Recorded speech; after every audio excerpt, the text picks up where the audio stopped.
Gun and knife crime continues to top the headlines. Not a day passes without some criminal justice story featuring in the news. Politicians and political parties can win or lose power depending on how well they think they are doing on the issue of crime. Sentiments are not restricted to the tabloid press. David Cameron has a broken written slogan.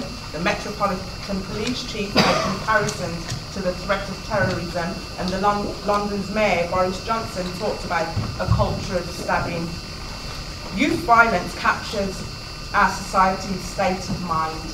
The needless death of a teenager is a terrible and emotive crime, but the impact is far greater today when young people become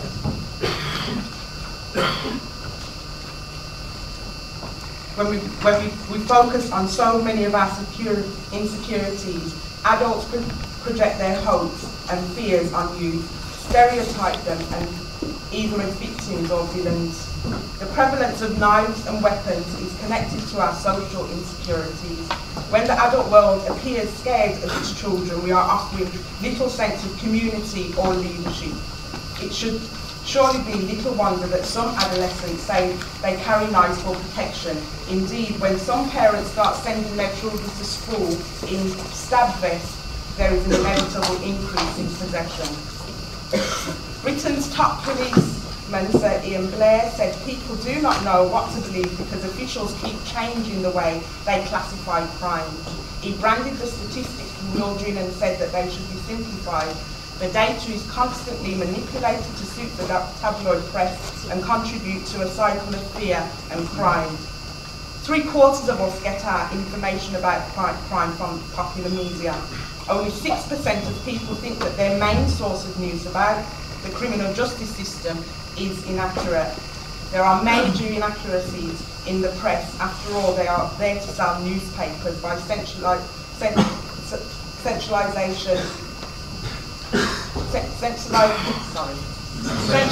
sensationalising the facts and thriving on imagery. Over the last 10 years, the crime rate has fallen, yet the United Kingdom's prison population has rapidly grown, despite the fact that prison is the most costly response to crime, about £300 a night, better than a hotel in Jamaica, all inclusive. We're now in prison at a greater rate than many other countries in the European Union. We imprison more children than anyone else, and the female prison population has doubled in the last 10 years. The Home Office estimates that the total cost of crime in Britain each year is £59.9 billion. Crime is a big business, and the government looks to private companies to provide services within the criminal justice system. Politicians often pay lip service to the fact that the fear of crime is far more widespread than crime itself. The answer, however, is to try to calm public fears by staging high-profile law and order crackdowns that do little to alter anything but confirm our worst fears. New Labour's repeated attempt to restrict access to knives is a pointless exercise, and the Mayor of London's latest stunt, supporting the installation of high-tech scanners now known as knife archers at train stations, will stand as a public physical symbol of an unsafe city. But who are the victims of knife crime, and how are they treated? Increasingly, we have seen that though some would have us locate all crime within one community, crime has no colour. Quite rightly, there is a national uproar when victims are innocent young people. But what about those cases where the perpetrators and the victims are associated to a gang? They are demonised by negative press, and their families further victimised and humiliated and treated with the most disrespect and no opportunity to present an accurate picture of their loved one in case it interferes with the case. Absolutely. The statistics are alarming. Over 50% of homicides are of black people, with murder being one of the highest causes of death amongst black males, 20 to 29 years of age. Those between 13 and 19 years of age feature increasingly among the statistics.